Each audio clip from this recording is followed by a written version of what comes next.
as we sunset on the lake. One of the last few days of ice on Bojavatnet Jeune. You can hear the geese. Beautiful sky. You can hear the water and the ice cracking. And in just 1 week, this will be transformed as the snow is gone and spring arrives.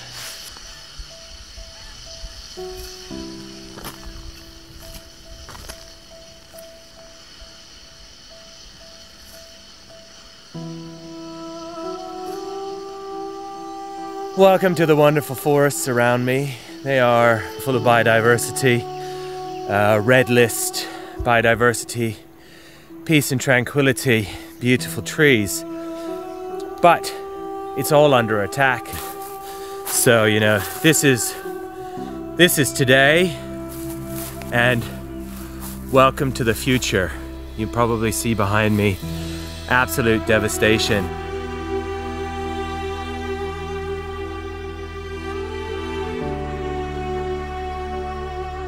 Been really shocked at how big this wind farm has become. I mean, it is just jaw-dropping. And this is just a little section. There are 33 of these spread across the area. The biggest turbines in the world.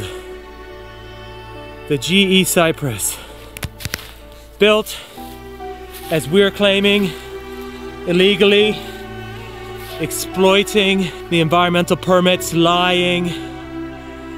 They're not going to deliver any climate change benefit. It's crazy.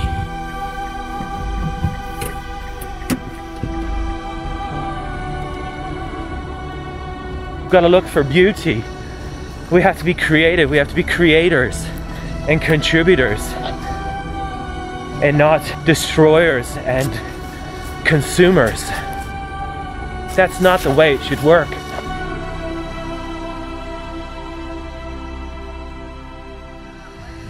This is not a future that I think we should be proud of. This isn't progress. This is the opposite of progress. This is what happens when parasites destroy their host. You know, 8 billion people is not too many people. Too many people doing the wrong things. If we had 8 billion people creating and contributing, the planet would be fixed in a second.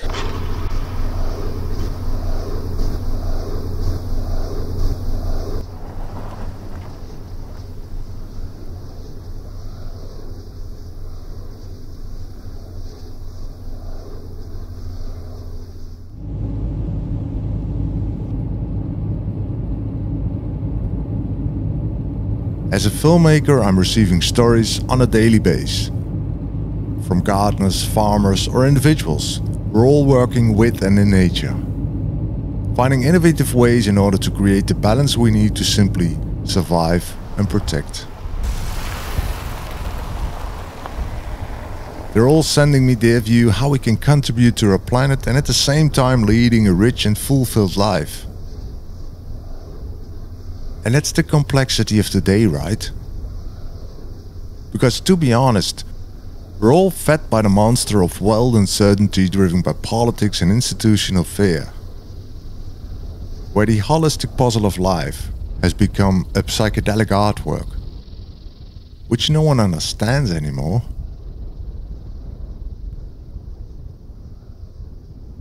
Unless you're on drugs. Which in some extent I believe we are.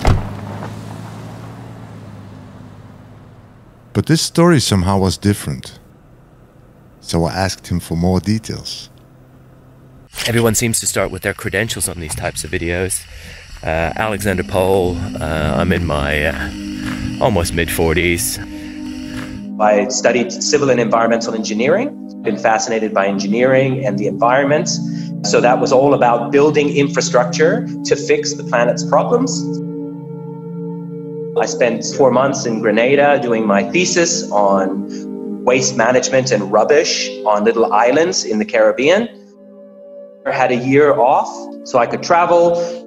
I met a girl, had a romance, ended up getting married. And then I came back to London, and that sort of starts my story in London. And I spent 5 years with KPMG doing all types of things. I did a lot of sustainability and the early days of something called the Clean Development Mechanism. This was the early days of climate change. So this is 20 years ago. Climate change is a thing. People are starting to care about it. And the United Nations set up a program with hundreds, if not billions of dollars to incentivize companies to reduce emissions. And we helped them. We did the auditing, we did the validation, and it turns out it was all corrupt. I worked with the biggest companies, BP, Shell, INEOS, Hitachi. We helped them greenwash some of them. What do you mean by greenwashing? I do a little bit of good that I talk a lot about, and then that hides, it's like an iceberg. I have a green tipped iceberg with everything under the water being black.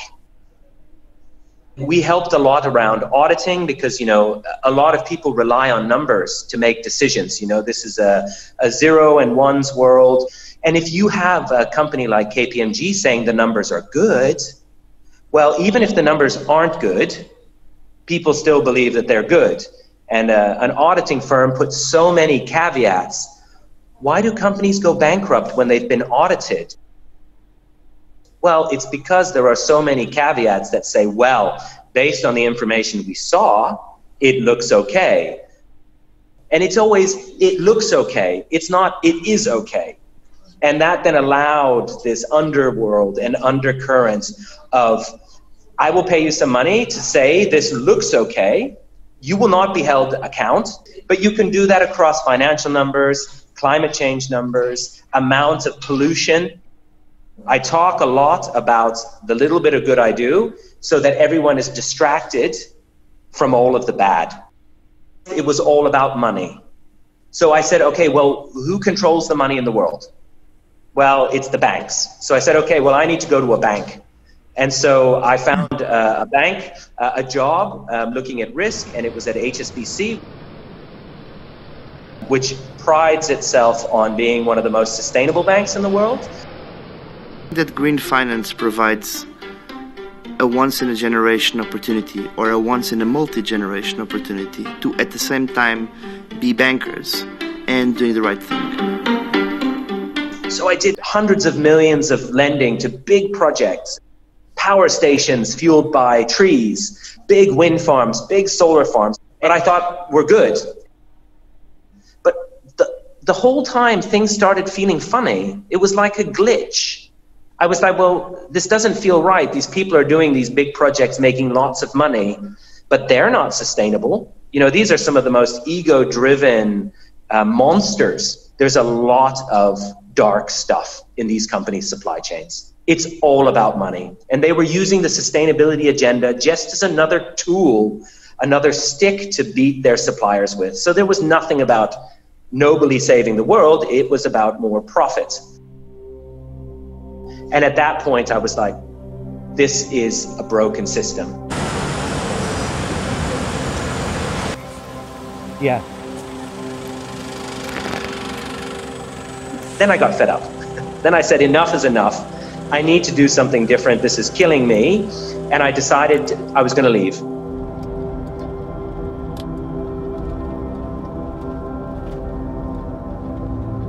I looked at places like New Zealand. Beautiful place, good for sustainability, but it's already been bought up by Chinese and Silicon Valley billionaires. Then I looked at Chile and Patagonia, politically unstable. Then I looked at Canada, too close to the US, and the industrialization of nature is pretty advanced there. Then there's Russia, didn't really work, and I was left with Sweden.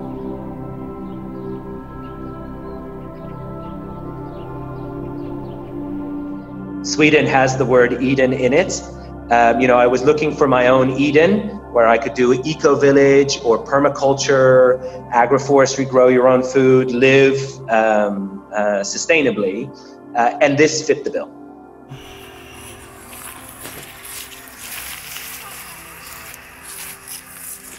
It feels so good to be safe in nature and to be in a place where I feel that I can breathe fresh air.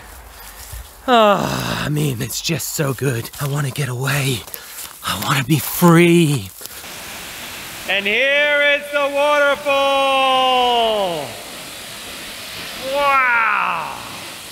Here we go. Absolutely incredible, double, complete rainbow. Baby reindeer. Isn't that incredible?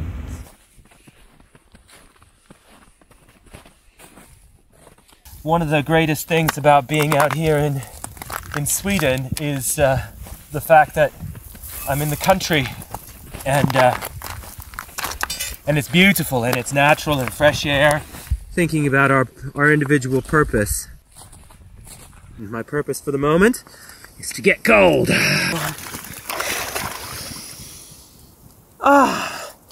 So today's conversation in the cold with Alexander. Yeah, so what's gonna come next? First thing I'm gonna do is I'm gonna spend a lot more time with people. I need to balance my me time with the we time and making sure that we time is constructive time. So helping make other people's lives better, help make my own life better, help create, to build, to share. So my wife will probably give me a hard time, but I want to have people over for dinner. Want to go over to people's houses for dinner. Want play dates for the kids. I want the kids to play in groups and to run around and run a bit of riot. I want to give more than I take. And that's a really tough one because you do need to balance taking care of yourself in the context of taking care of others. But if we all give 2 and take 1, that's going to be net regenerative.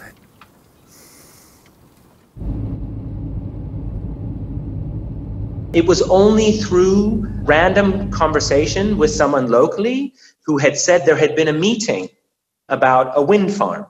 And we said, wind farm? We didn't see any wind farms. There were none to be seen. And so then I started to dig. And it turned out that this was a wind farm in development. They had already been building for 3 months. It was the biggest wind farm in the world. It was all really confusing to me. I'm in a natural place with Natura 2000 protected. Everyone talks about nature and how important nature is for health and well-being.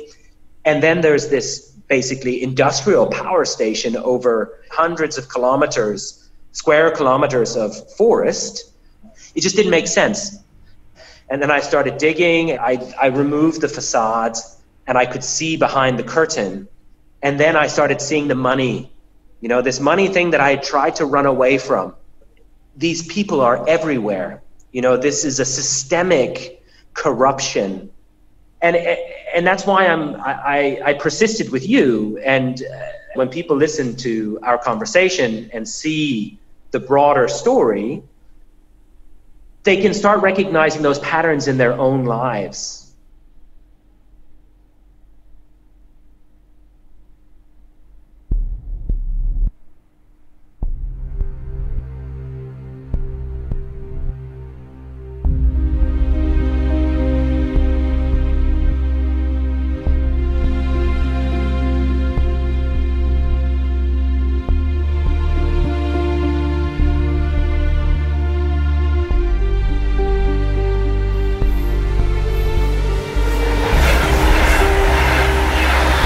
Alex, this is Marjin. I think we should do the story together.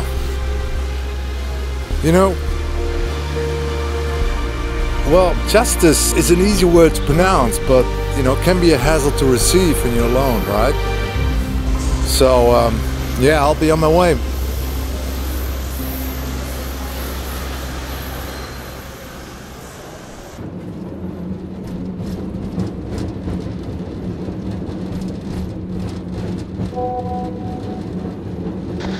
Hey Marjin, thanks for the message. This is, you know, this is a big risk in certain respects, but you know, a risk worth taking. You know, this is, you know, this movement that's rising, a big, you know, a positive system that's trying to reclaim this world for the better. And it is, you know, I've just had lots of bad experiences with these, you know, people in the old system. You know, they're not ready to be woken up, and they all become, you know, violent and you know, negative and destructive. And I really just want these people all to, you know, to have their aha moments and to rise up in a positive way. Okay, anyway, let's speak on Friday.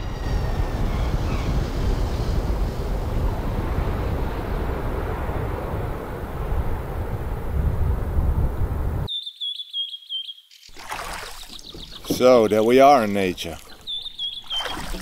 What does nature mean for you? Nature for me it's the foundation of everything.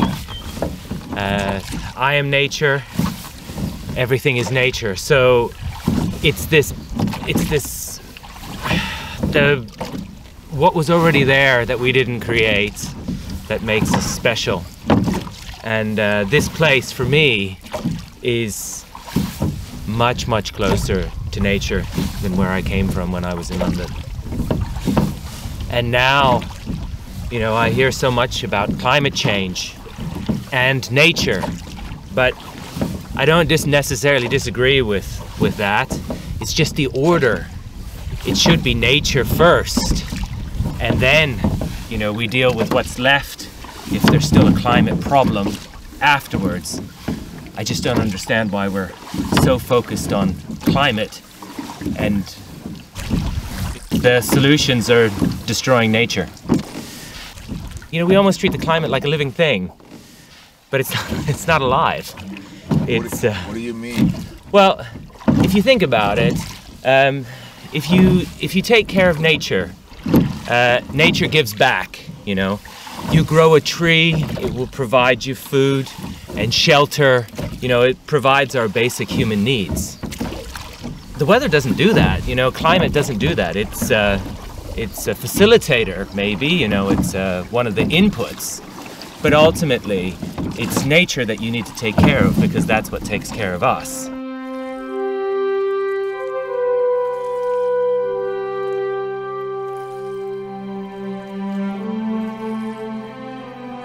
How do you see the solution? Look, what I have here was what I thought was better. I thought you go to a place where you live with less, you're closer to nature, you do a bit more work, but that work is for yourself. You know, you're no longer working for the corporation or, and you do it in a nature sympathetic way. You know, you're living in nature, you're living with nature. Everything you do with consideration for nature. And you do it in a community with other people. So, you know, coming from a city where I lived for 20 years and I knew no one. You know, I knew my colleagues at work, but I didn't know any of my neighbors. Certainly I couldn't rely on any of them. And then suddenly to come here where, you know, if you don't work together, you could die, freeze in the winter or something. Yeah, that's what I think the solution is it's actually going back to nature.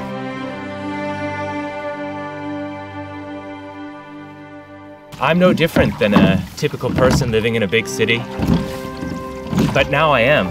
You know, I'm myself again. In the city, I wasn't me. I was a product of the system. I was a slave to my job, to materialism, to ego. And out here, you know, a lot of the time I look very natural. And, you know, to be able to just spend some time not having to stress about things that don't matter. You know, nature matters.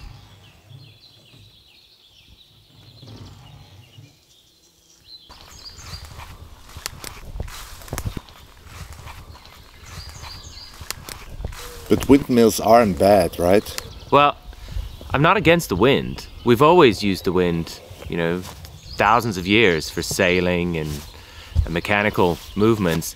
I just have something against using it really badly and in a way that actually makes the problem worse than actually fix it. A wind turbine's made of plastic. You need to use a big area of nature to make electricity. So the wind turbines are just another inefficient tool to exacerbate our electricity problem. Once a wind turbine's been put in an ecosystem, that ecosystem's broken. You know, it will never be its full potential. But somehow oil plants are doing the same, isn't it? You're right. An oil plant done badly is doing the same. But if you think about it, an oil plant takes a smaller amount of space. It can be put somewhere for a long period of time. And if we spent the money to do it properly, you know, a lot of our industrial infrastructure would not damage nature the way that, you know, it does now. So rather than putting up wind farms, I would argue we should be improving the quality and technology of our existing infrastructure. This place is untouched in a way, but they're filling it full of turbines. No people, no animals. The only things that can really survive in a wind farm and thrive are machines. So I'm asking myself, are we solving for machines or for humans and nature? So basically they're giving it a death sentence.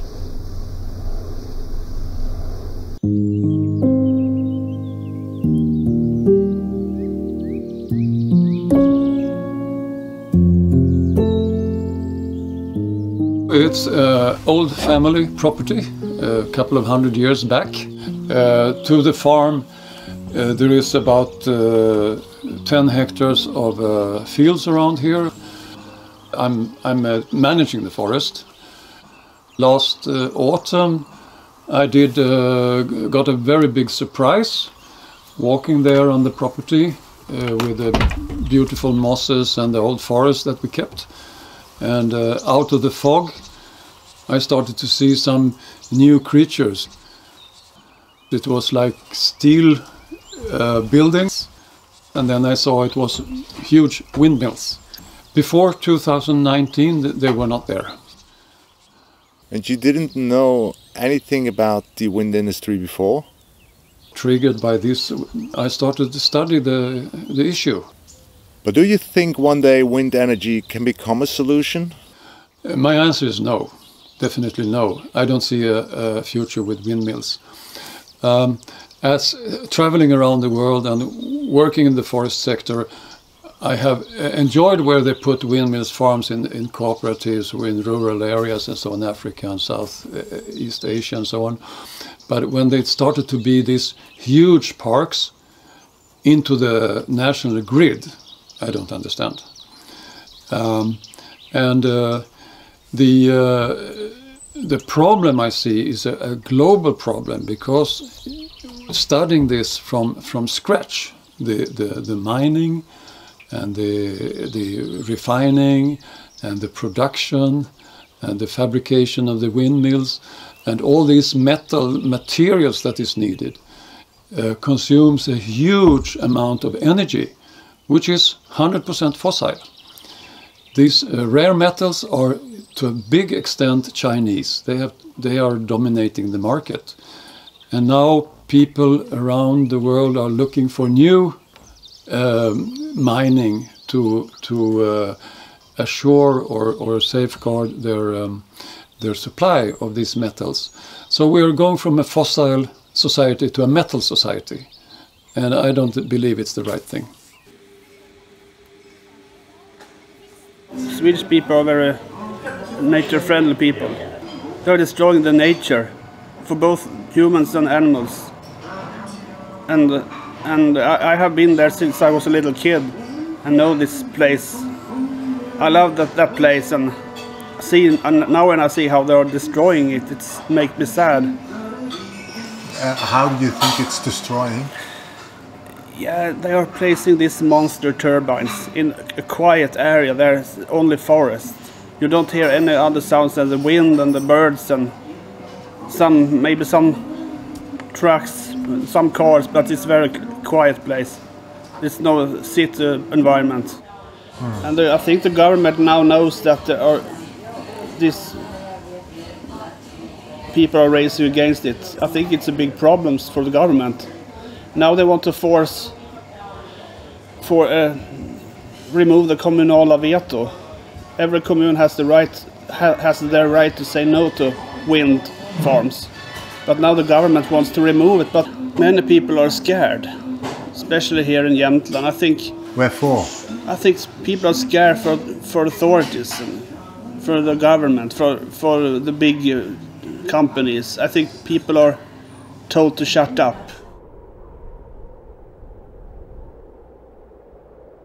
I'm really, really excited in a way because our court case has been brought forward. Hopefully that'll take place around the 30th of November. We could stop the wind farm. That the people who are doing it, that we've identified that the fraud is happening all over the place and they're all being caught with their trousers down.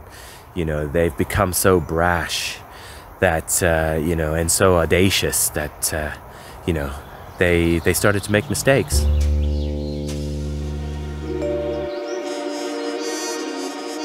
You are one of Alexander's lawyers. It's quite a brave action to challenge wind farms as a private person. I mean, you're fighting against big corporations involving millions of dollars. Why do you believe in this case? Alexander has identified an error in the environmental legal system, and by trying to solve this with legal tools, then we have discovered further errors.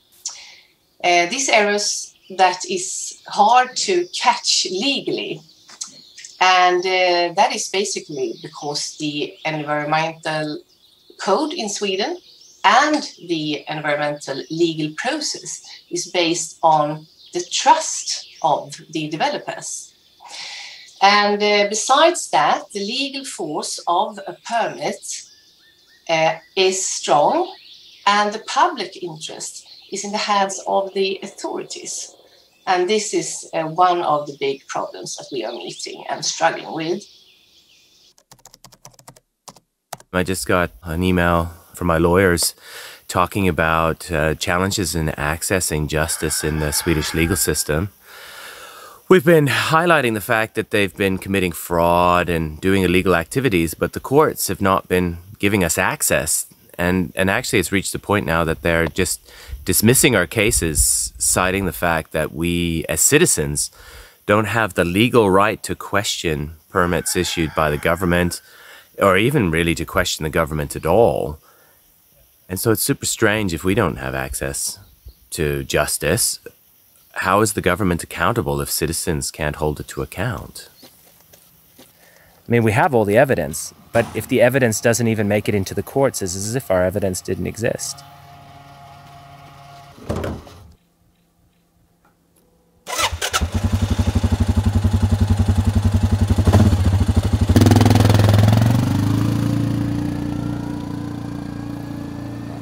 There are some big system shifts ahead of us. And they're pushing the narrative towards green renewables. How do you see this green wonderland they are creating from out of a juristic point of view? I'm painfully aware of the climate changes, and that we are standing in front of a crisis that claims actions. And I fully support the idea of green electricity, of course. The problem is that there is no such thing as green electricity, as long as the production is done at the cost of the land, livelihood, and the culture of the indigenous people.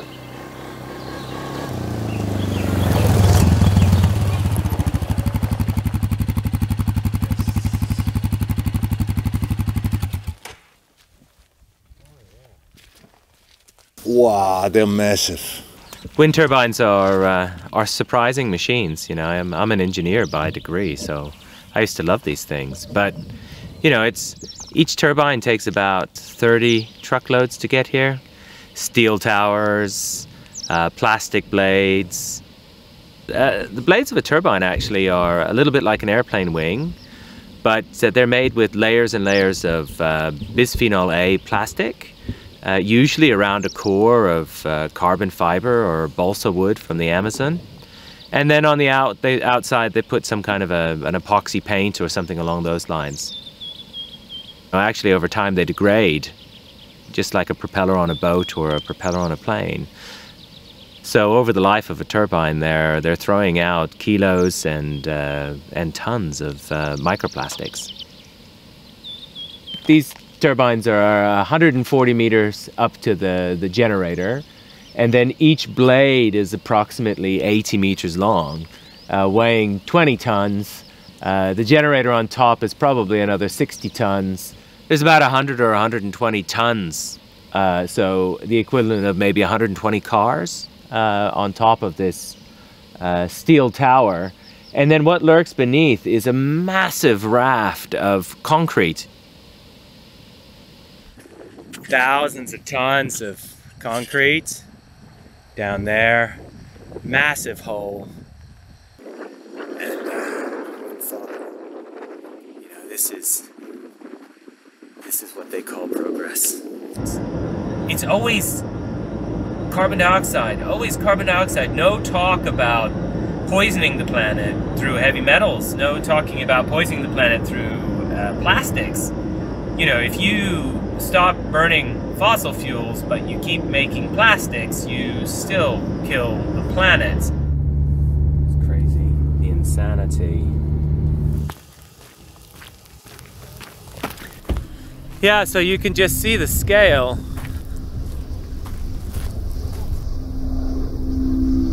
These steel towers are being produced in China. The reason? It's cheap.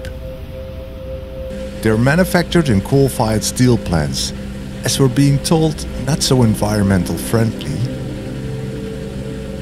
Made in China and shipped in large cargo ships all the way to Sweden. Driven hundreds of kilometers through the forest and finally be constructed to last 20 years. Just to produce some electricity. And all the energy that went into it could be used for other things.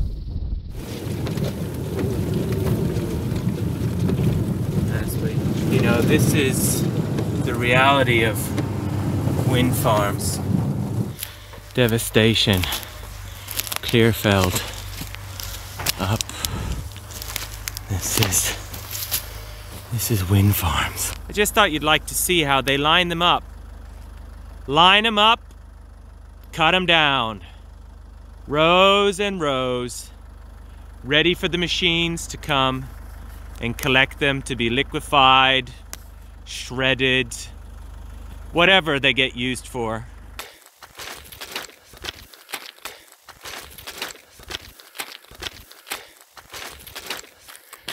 And you can see they're gonna be blasting this out. Ooh, that's scary. Those are all explosive holes.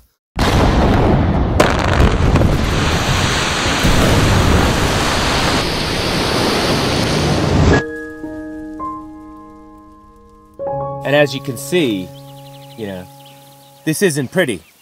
But if it's hidden away and people don't see it, people don't have to deal with it. This used to be the top of a hill. They blasted it away with great violence. You know, one of the things about wind farms that I'm learning is that there's a lot of violence involved in wind power. Starting from how it's made, through to where the minerals come from that they use in the supply chains, through to those who speak out, questioning whether this makes sense.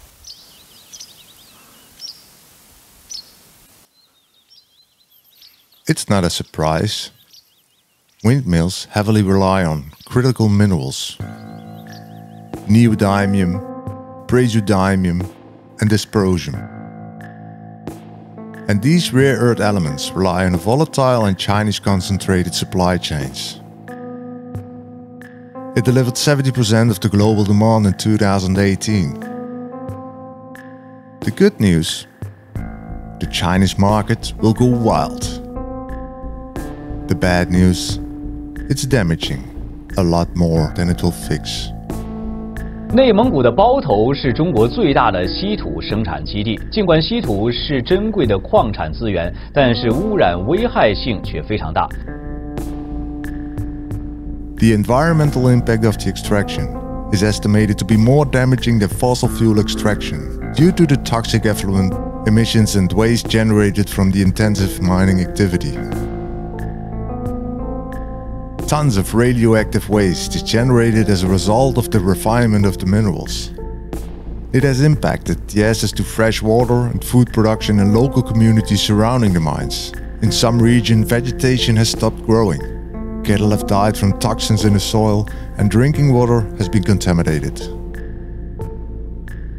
But there's more. Windmills also need cobalt. A lot. Again, a rare mineral. 70% of the world's supply comes out of the cobalt mines of the Democratic Republic of the Congo. You know, that African country, which strangely enough is in a bloody conflict for generations. To say it in less words, we're creating a bit of a mess. And no, we're not saving the planet with it.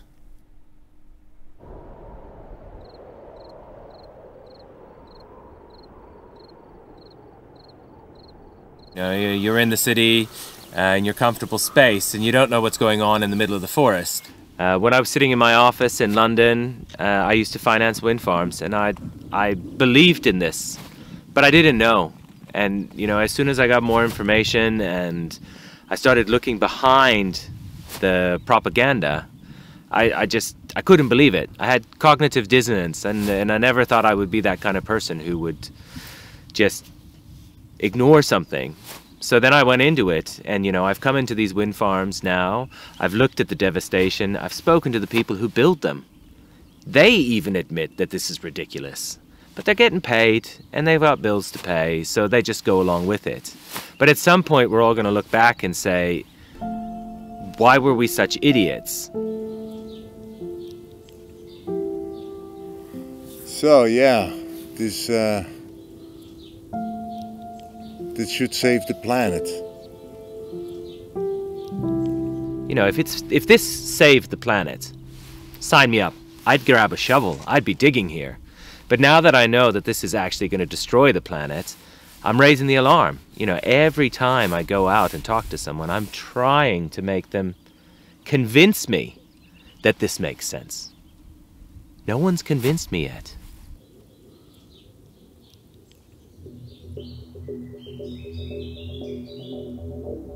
Let me give you an overview of what I like to call the front line. I live here, Botschaft. There were some wind farms when I first arrived here, but I didn't see them because they were hidden quite far away. Yeah? And then I discovered that there were a total of 10 wind farms around me. And then the first one that I discovered by accident, which was Björkvatnet, is here. I have a court case against that in the Supreme Court. But then there's also Höxjön. This one is owned by Jamkraft and Person Invest. I have a court case against them as well. But there are a number of other wind farms, and they all seem to be coming closer and closer to Björkvatnet. It's like an army marching closer and closer. And I had to ask myself, why? Why here? Why so many wind farms? All these companies wanting to build wind farms here, where it's not windy, but it's remote. So I wondered, is this really about saving the climate, or could there be a different motivator? So this is Björkvatnet, 33 turbines, and it's being built by a company called Infravia, a French private equity house. They talk about this as being their gift to the world. You know, it's going to save the planet, going to save climate. What's a French company doing in the remote forests of Sweden. However, you can't build a wind farm on your own. And it turns out that this wind farm was originally developed by General Electric, just that little company from America that needed a place to launch their new prototype mega turbine. And they found a remote place in the middle of the Swedish forest to do that. Of course, they couldn't build it alone, so they found a company called Stenger and Ibsen, which is a Danish company. They came here, not with a scalpel, you know, because this is delicate forest, and actually it's peat forest, and peat is so important if you care about the climate. It's also so important if you care about the environment. But they came here with basically a sledgehammer and a chainsaw and just hacked up this place.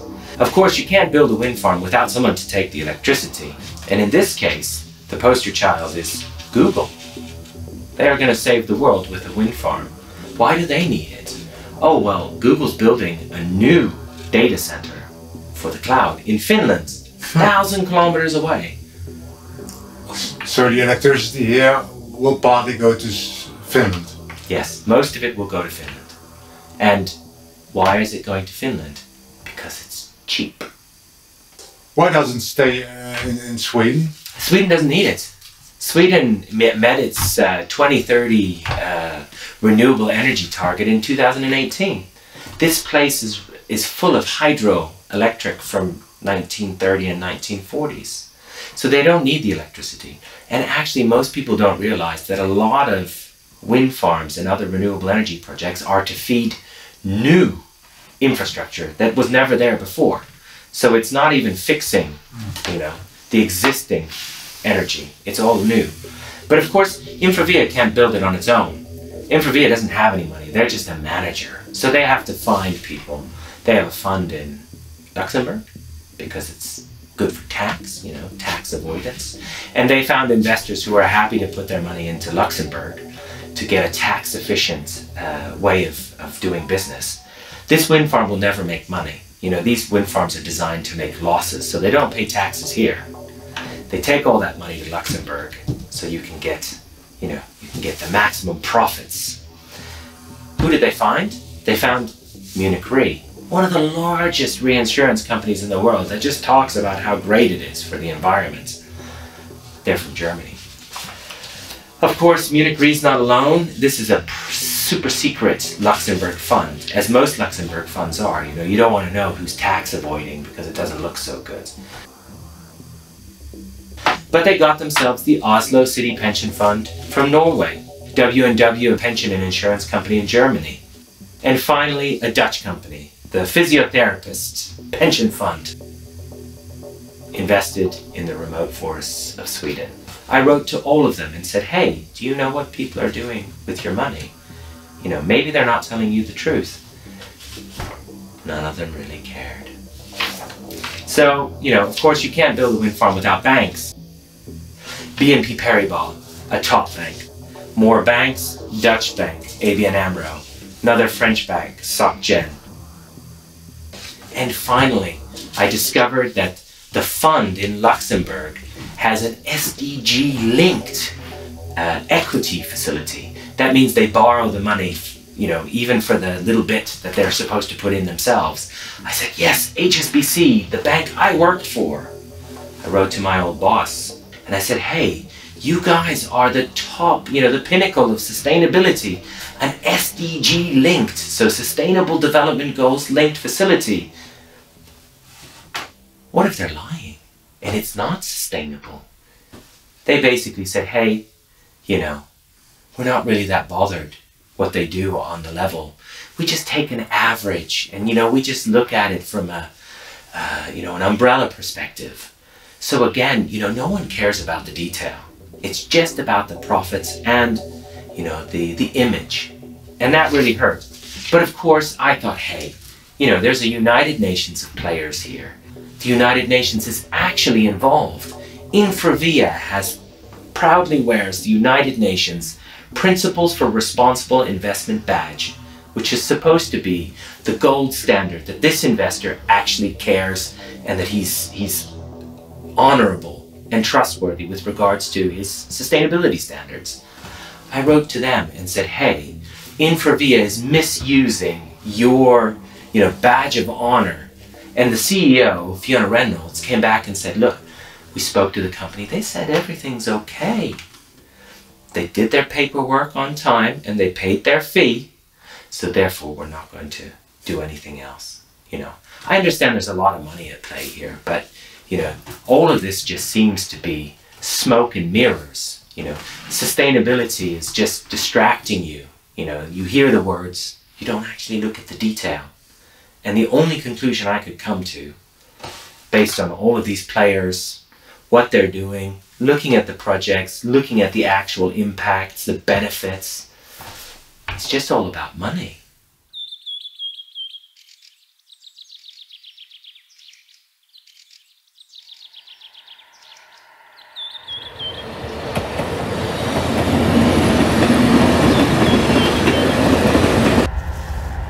But this whole thing makes you mad, right? It makes me so angry. I don't have the words to describe it. But angry to whom? I'm angry at everyone. I'm angry at the company that's building the wind farms. I'm angry at the companies that make the turbines. I'm angry at the politicians and the regulators who gave the permits. I'm angry at the NGOs who tell us that, these turbines will save the world. And then I'm angry at, Greta, Al Gore, all these celebrities who could do so much good, and they're saying wind turbines are good. What I find quite confusing and complex is that, what I think is that the science is being hijacked in a too early stage by NGOs who can use it for their own, profits. The NGOs are hijacking politics, and the politics and NGOs are being hijacked by corporates. So it's very confusing and complex, to blame someone, right? It is, but what you just described me was following the money. Money is driving this. But equally, I'm just trying to figure out, yes, money corrupts, but how can it corrupt so many people? These people can't all be bad. I don't understand what they're thinking. There's so many passionate people. I look at WWF or Greenpeace, or here in Sweden they're called Skydskogen, or the Sweden National Conservation Society, or Greta. These are passionate people. They're just shouting about the wrong things. I've tried many other options. I've tried fighting. I've tried the courts. I've tried complaining. The only thing I haven't tried yet is actually going up to these people and asking them openly and honestly questions about why they are doing what they're doing. So we went to Stockholm to ask questions.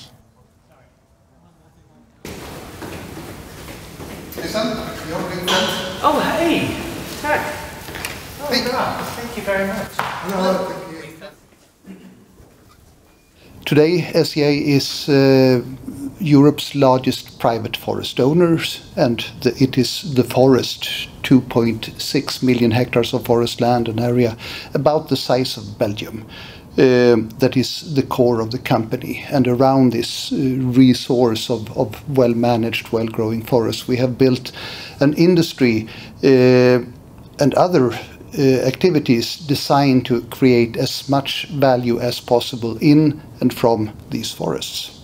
Our ambition is to manage these forests so that they should be as rich in timber, in biodiversity, and in experiences tomorrow as they are today.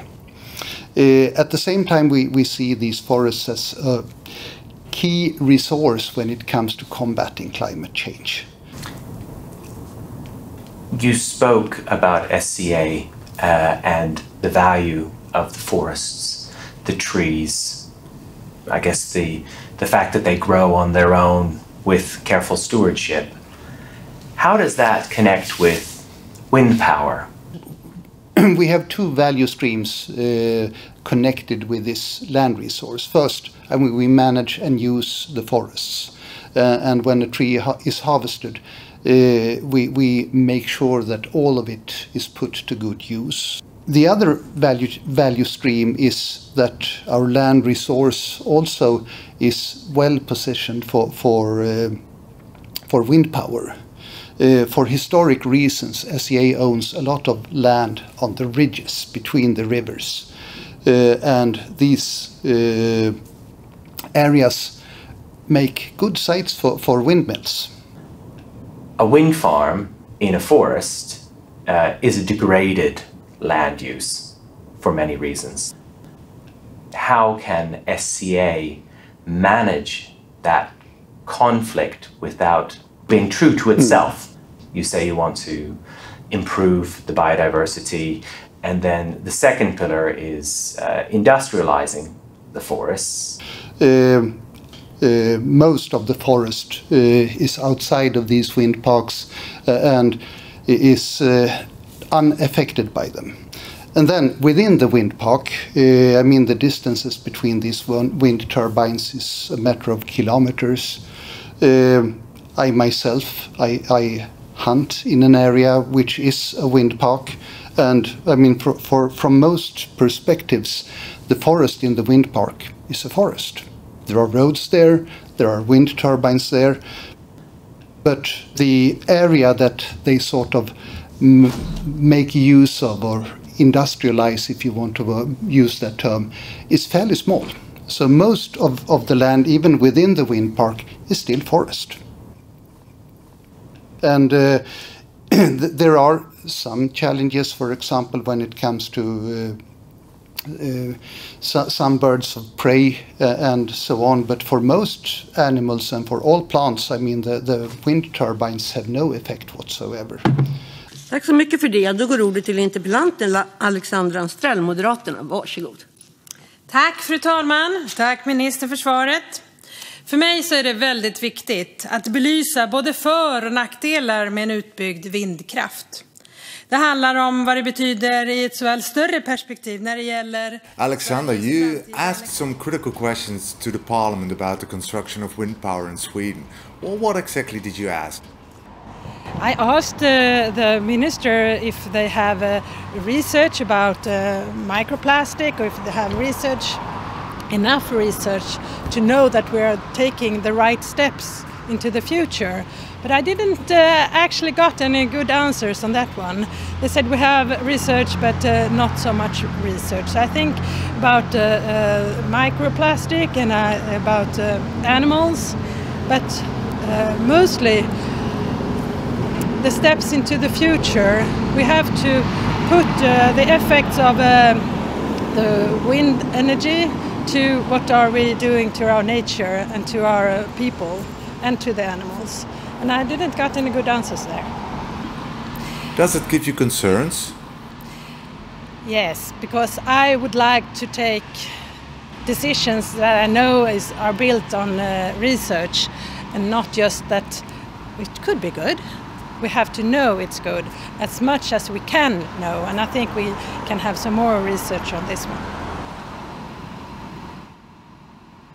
It's quite a romantic vision, people living in nature, in the country, being free. How do you see that conflicting with an uncertainty regarding the build-out of wind power, which clearly will conflict with many of these natural places that people may want to move to? There is a clear conflict there. When we look at the expansion of wind power and which areas are suitable and not suitable, we do it mainly from a nature conservation perspective. There's plenty of organizations which drive a kind of push against wind power based on social impacts. This makes my view ugly, or I can hear the noise, which I fully respect, but it's not part of our job. When we go into the wind power debate, we do it because we know that we will have to get our electricity from somewhere in order to get rid of all of the fossil fuels. So that's the climate aspect of it. And at the same time, we want to do this without contributing to further degradation of biodiversity. And that means that we have to be a little bit more pragmatic, right? So we see that there is a need to build wind power. Let's make sure that it's built in areas with lower biodiversity sensitivity. And that's possible. Is a forest with a wind farm equivalent to a forest without a wind farm? There are definitely differences. I mean, sort of the share of the area that is covered by roads is higher in a wind park than it is in a forest outside of a wind park, even though there are forest roads there as well. And bear in mind that the share of the forest that is in wind parks is very small compared to the rest of the forest. So I could stop there and say that it's so small it has no significant effect on the large forest landscape. But if there are local effects that from one or other reason would be severe, one good thing with wind turbines is that you can put them down. In any case, it's good to know we have that option, right? Yeah. What is the purpose and mission of the Vindkraftcentrum? One of the purposes that we have is to help to reach the goal of 100% renewable energy to 2040. And we also have a goal to help develop the village where the wind power are established. Yes. And why is that so important? It creates new jobs, the wind power, for people living around there during the operation and during the construction. It is important to reduce emissions, so we need wind power. Yes. Everyone does a piece of the puzzle. Vindkraftcentrum, you're only focused on the economic side of a project, local development benefit. You don't look at any of the issues around noise or health or nature or those types of things. You're really about an economic development agency focused on using wind to help the local people living there. economic development. Yeah. If the paper says we will create 20 jobs, which the developer might say, but then it turns out that the 20 jobs are foreign workers. So no one then checks if the Landstyrelsen, did those 20 jobs actually, did they actually happen? And that's why, well, and this is one question that you don't have to answer if you don't want to, but who checks that the developers actually do what they promise at the beginning? I actually don't know, but maybe you can talk to Torbjörn. I think he maybe knows. He's my boss. Okay. Let's see. Okay, here we go.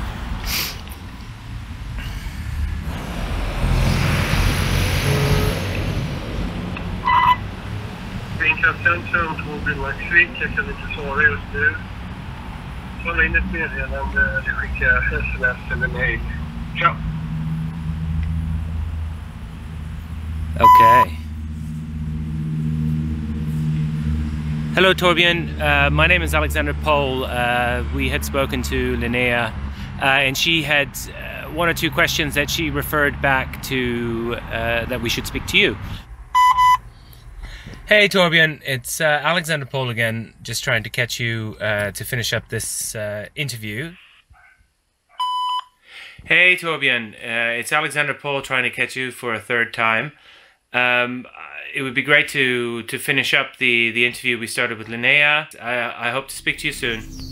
Hej då!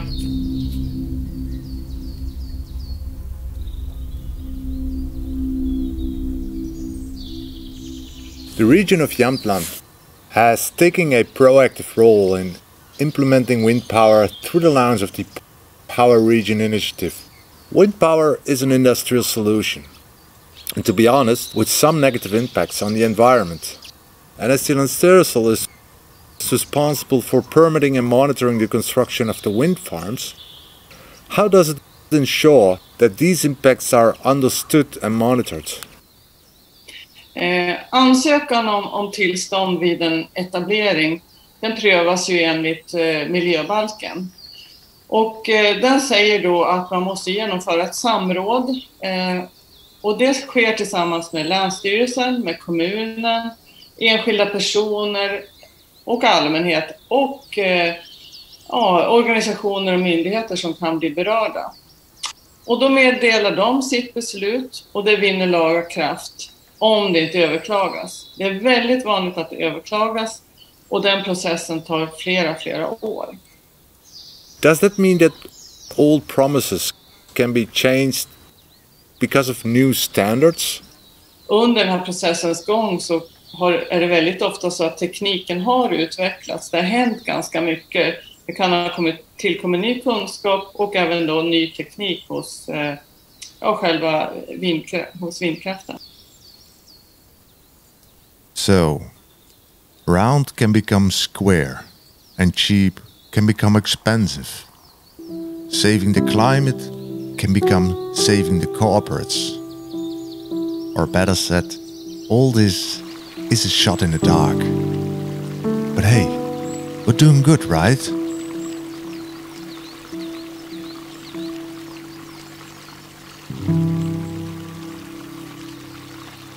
So they went in 2008, in the financial crisis, they went to the Landstyrelsen. They said, hey, can we build a wind farm with these turbines?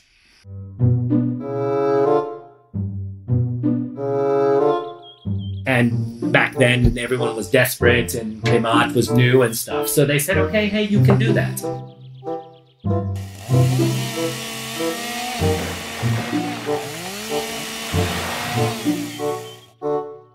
Then in 2015, they said, we're really sorry. We're not going to make any money with this little stupid turbine. Now the turbines can be much taller. So can we put it on a stick and then make it much taller? But by the way, don't worry about the new turbines because they're so much higher. The birds will fly underneath.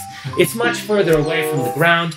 Don't really need to worry about it. So they said, okay, you can do that.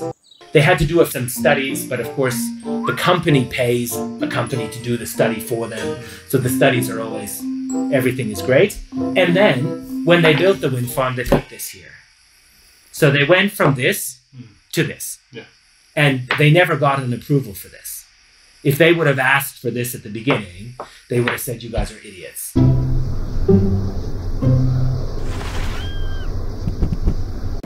And so here now you can see what the wind industry has given the local people. This is called Vindhus. This is like a little grill place where you can sit outside on the island. They even splashed out for the outhouse in the background, so you can even take a shit. And then, and then here you go. Oh, how beautiful. Village. What do you look out onto? Ah, and then, yes, the wonderful view of all the wind turbines, which will soon be repeated across all of this.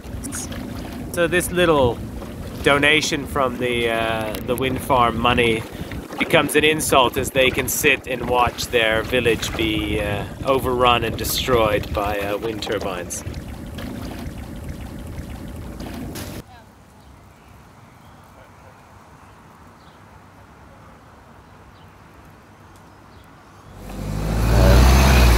Hair's not looking the best, but hey, that's natural.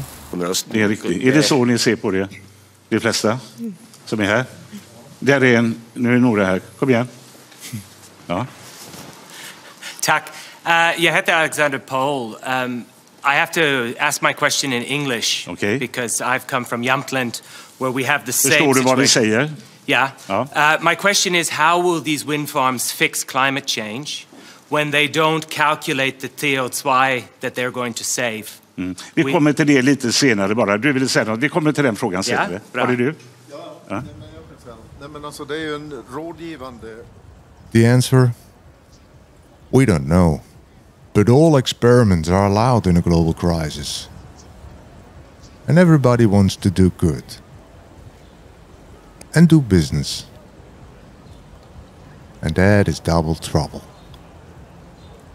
You had involvement in the earlier days of helping Greta Thunberg build her awareness platform. Could you tell me a little bit about it, because it's been seen as a pivotal turning point in the climate debate? Yes, so I mean, what we want to do is to help everyone that are acting for the climate. It could be a business leader running a large corporation. It could be a 15-year-old girl outside the Swedish Riksdag. And I came to hear about this young girl that was supposed to start something outside the Swedish Parliament.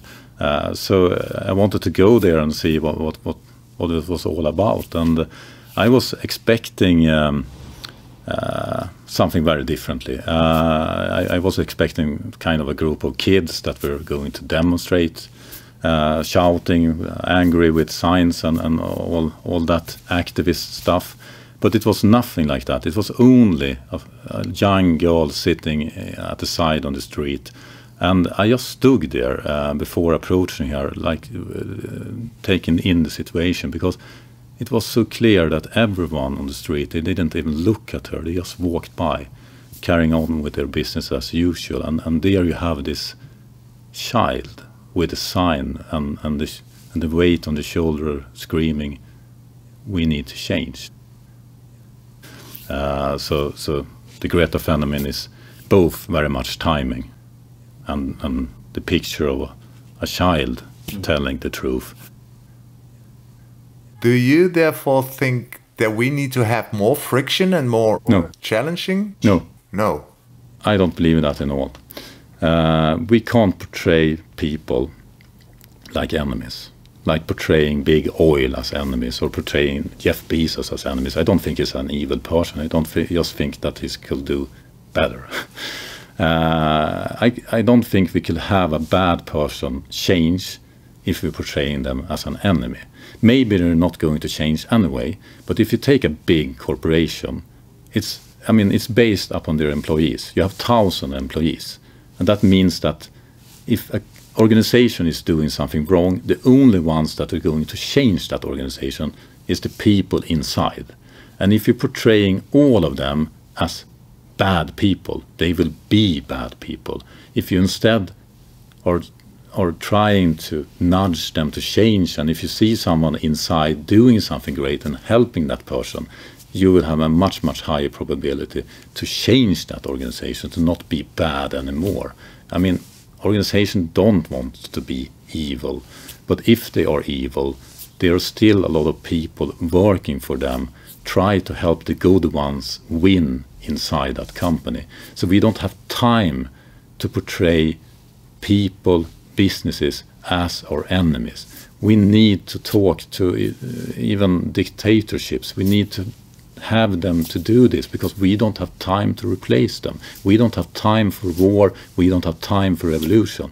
We don't have that time. We must act within how the world looks today, with the leaders we have today, and we need them to change. And if we are making enemies out of people and having a big conflict, I don't believe that will help. That's an interesting point of view. But it has to be said, this "we don't have time" thing somehow forced me into a one-way direction. I'm meeting Jens Orbeck, Executive Director of Global Challenges Foundation. We're helping out to meet against the global catastrophic risks. They like to reform organizations as WHO or United Nations as more powerful crisis platforms. Or better said, a one-world governance. Jens, why are we needing more power to these organizations? Because if you ask people on the globe what are the biggest risks towards humanity, they will answer climate changes. And we have a Security Council that doesn't deal with climate changes. So in that sense, some of these very good institutions are getting a little bit irrelevant. And in order for them to get relevant, they have to handle these issues as well, I would say. The United Nations is not an elected body. Is there some type of model Are you looking at reforming these organizations and turn it into democratic local citizen-led organizations? Yes, they need to, because if you have some legal power, you have to have legitimacy. Today, the Security Council has legal mandates, so it could also be that they expand their legal matters into other security risks. But if you want to make bigger shifts, you also need to look into the constitutions. And if you would have some sort of executive organ, this organ also have to have legitimacy, and then we need to talk about the development of the General Assembly, so it's more mandated in a democratic way. The reason I asked the question, because it feels sometimes in society today, the parties have to stick to a certain position, because they would be showing weakness or some type of, I guess you could say, non-purse motivation. And if you scale that to a global level, that builds in a lot of extra risks that you may end up going down to the root of. Asbestos, let's say that everyone bought asbestos, was the best viral target, and they put it in everything from floor cars to God knows. Yeah, I think we will always be wrong. And I mean, if somebody before said that the earth was round, he was so wrong that he had to be killed. Because he challenged the scientific thoughts at that time. So I think we need a political system that can adjust, and a movement that could move with the different knowledge. So, but at the same time, we then need some place to discuss that. And I think democracy is the least bad system that we have found so far. Because it could have a freedom of speech, it could have some sort of freedom of research, freedom of assembly, and so on. So I think that system has a better possibility in the long run to adjust to new knowledge. I think authoritarian system can do things fast in a way if it's good for their leaders. But in the long run, I think we need democratic institutions to adapt to new knowledge. You made some very good points about a direct democracy. On a global basis, the individual can plummet to insignificance or can be over-prioritized. Does the Global Challenge Foundation have any view about the value of the individual within global governance? Yes, very much. I think that for me, living here close to the Baltic Sea, if I see that the sea is polluted here from a neighbor country, I would like to have a possibility to go to court with that country, maybe with help from my country, to see how could this dispute be carried out. We are not doing that today, and the Baltic Sea is dying. And sometimes when you look at global decisions, you think they take away possibilities for individuals. I would say it's often the other way around.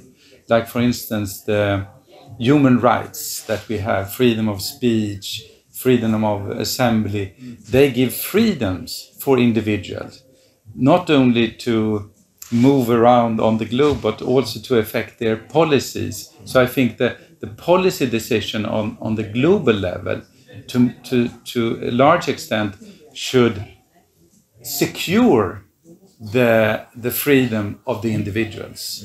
But at the same time, you as an individual need some sort of place on the global level also to secure your future. And if decisions will affect you, you need some sort of democratic path also to have an influence on that.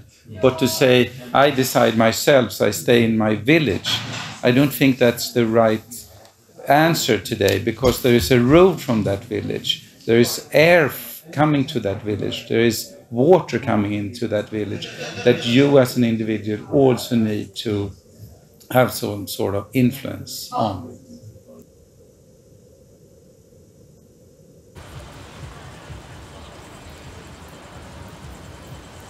Global governance a good idea? I don't know. Because who at the end decides whether there is a crisis? Based upon what? And who's steering it? How many rights do we have to go against the narrative? Because a crisis don't have time for a democratic system.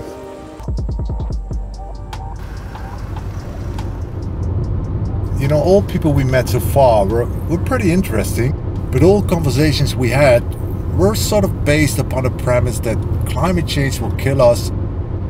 Therefore, we need to get rid of fossil fuels and we need to build a lot of renewable energy, right? It's true, though the fundamental underlying question is, do we need all this energy and electricity in the first place? You know, I've got enough electricity.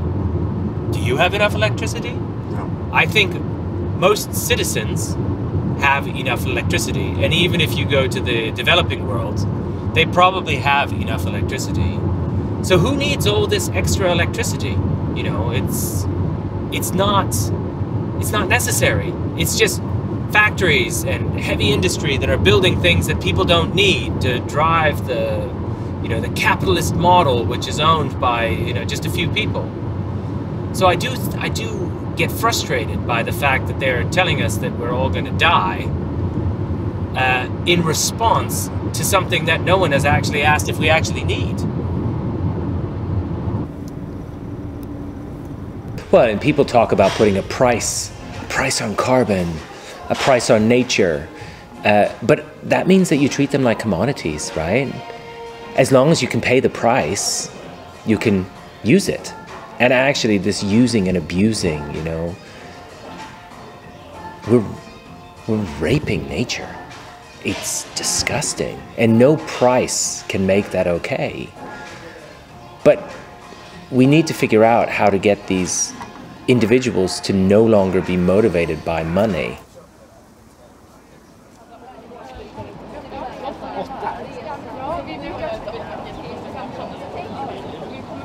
Greta, before you get started, I'm doing a documentary film to save forests. I've come from Jämtland up north. You've spent almost 3 years now raising the alarm, and you've met Obama, you've met all these politicians, you've met a lot of the World Economic Forum, etc.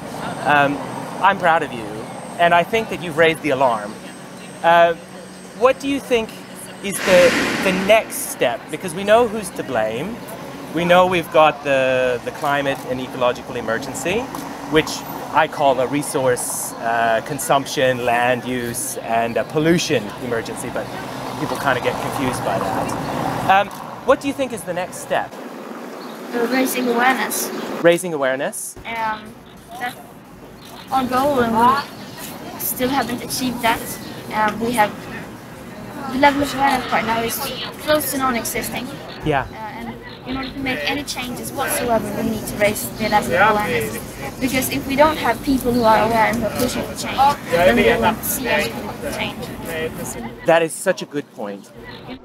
Hey, good stuff. Hey, the other conspiracy, the other fraud, the other exploitation.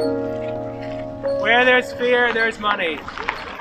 I'm a 20-year banker trying to tell the truth. Hey! Shazzy! Shazzy! Whoa! Hey! Hey! No! Hey! No! Hey! Hey! Hey! Hey! Hey! Hey! Something! Hey! Hey! Don't do this! Hey! Hey!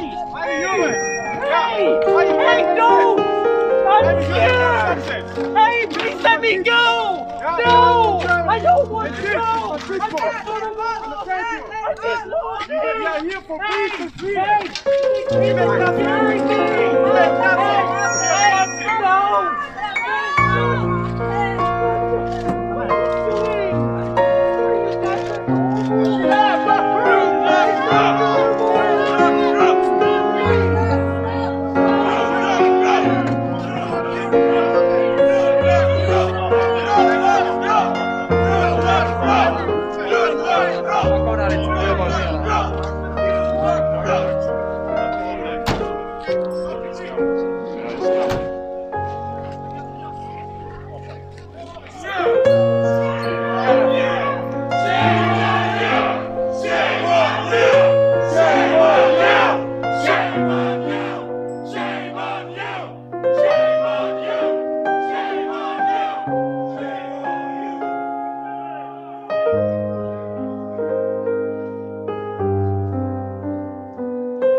moment a democratic global governance has selected the crisis and the route,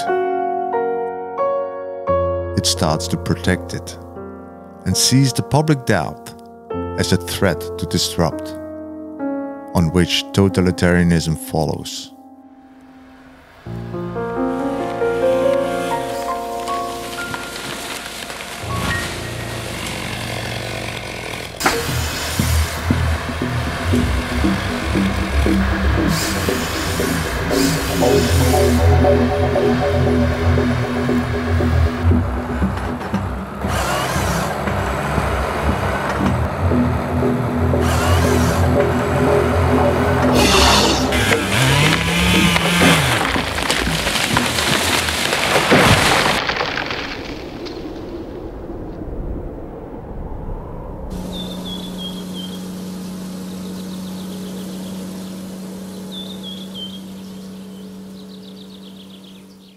Hello. I'll be interpreting for you this morning. I am sworn to silence. Okay. Och vi kommer att påbörja förhöret idag och förhöret påbörjas 11:19. We're going to start our questioning and it will take place at 19 klockan 19. Wait, can I just ask a few questions first? I don't know who you are. I don't have any evidence of who this is. I don't have a telephone number. I briefly got the name of the person who's supposedly calling me. Can I please get details of who you are, what evidence I have of who you are, because I feel very uncomfortable being called out of the blue on an unlisted number with someone suggesting they are the police. You are suspected of a crime called refusing resistance. Why is this taking place 3 months after whatever we're referring to?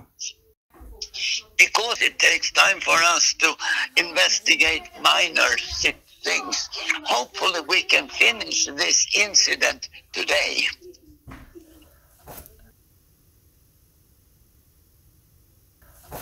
I have to admit, no one has told me what my rights are. I feel very uncomfortable because of the experience that I had and the fact that the police is now accusing me of a crime when I was not arrested. Excuse me. The police was not accusing. If I translated wrong, it was a suspicion, not an accusing. Indeed, but based on what happened, if I am now being suspected of a crime, that makes me feel very uncomfortable and I don't know what my rights are. So I would not like to proceed without knowing what my rights are, having appropriate representation. And I would prefer to do this in person so that I can be, so that I know what's going on. But I do not feel comfortable to do this type of thing on the telephone. So you will have your rights all according to the system, the plan, once we start the questioning. But we haven't started the questioning yet. No, he informed exactly when it would start in the beginning of the conversation. Exactly. So I do not feel comfortable having being questioned at present because I was not aware that this was a formal questioning. I do not, as I said, I do not feel comfortable answering questions under these circumstances. What are my options? I'm taking charge here. I'm going to start, and first I'm going to inform you about your rights. No, I do not feel comfortable with this. I will come to Stockholm if I have to and sit in a room with you. the police treated me very badly. I filed a complaint about the treatment. I feel that I'm being treated badly again here. It suggested that this is a minor situation. I don't understand why I'm being forced into answering questions that I don't feel comfortable because I don't understand the situation. You will be able to express your discomfort during this questioning. However, like I said, I don't want to be questioned like this. This experience it was one of the scariest things I have ever experienced, and certainly did not expect it of the police in Sweden. Okay, this is the fact. You are suspected of a crime. Och så är situationen, och det är ingenting som du kan bestämma eller göra någonting åt, utan vi har utrett det här brottet. And there's nothing you can do to decide about the formalities.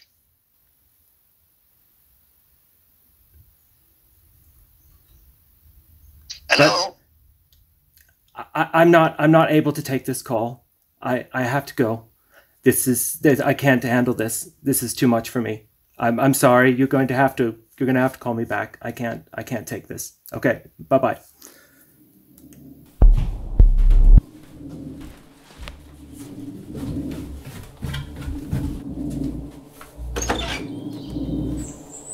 Three months later, they call you out of the blue, say you are suspected of a crime.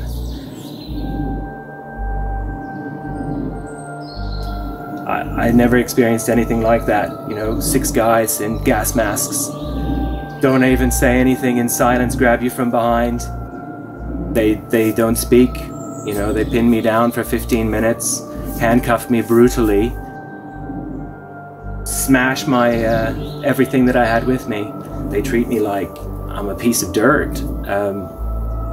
And all I did was just get freaked out by 6 guys in gas masks.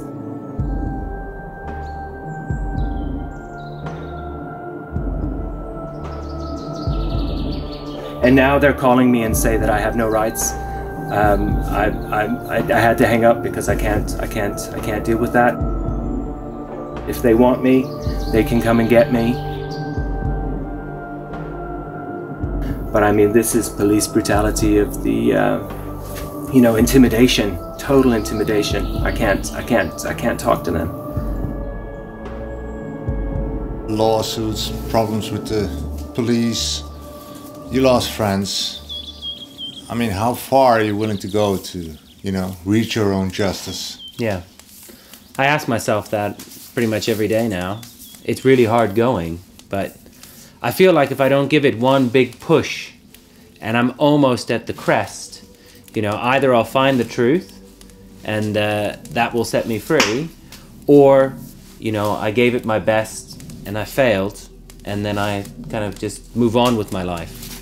But I feel like I'm close. Hopefully I won't end up in jail, but that would be for reasons outside of my control,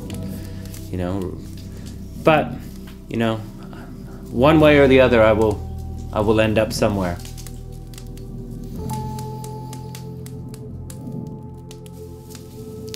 You're hungry? Cool. Our world is bleeding, and its future is at stake. We must build back better, but better for the good. Headwind to turn the tide, yes. Headwind to turn the tide, yes.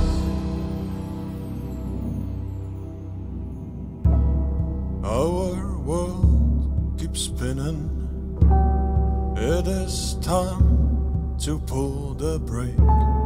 We must come together and reset for the good.